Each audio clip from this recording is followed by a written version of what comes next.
রব্বুল আলামিন সূরা মুদ্দাসসিরে উল্লেখ করেন, ক্বালু লাম নাকু মিনাল মুসাল্লিন। জাহান্নামী বন্ধু উত্তরে বলবে কথাটা, ও আমার বন্ধু, দুনিয়াতে থাকাকালীন তুমি রবের ঘর থেকে যখন ডাক আসতো, রবের বরত্বের জয়গান যখন আসতো, রবের ঘর থেকে যখন না জানে দুনিয়া আসতো, তখন রবকে ভয় করে তুমি রবের ঘরে চলে গিয়েছো, রবের হুকুম নামাজ আদায় করেছো। আর আমি এমন হতভাগা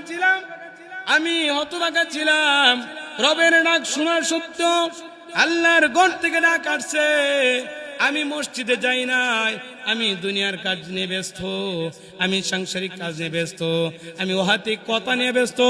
এই কারণে আজকে তুমি জান্নাতে যাচ্ছ, আর আমি জাহান্নামে, সাকর নামক জাহান্নামে আমার আবাসস্থল। প্রিয় বন্ধুরা আমার, গভীর মনোযোগ, যুবক বন্ধুরা আমার, যৌবনের দাম আল্লাহ তাআলার কাছে কত বেশি।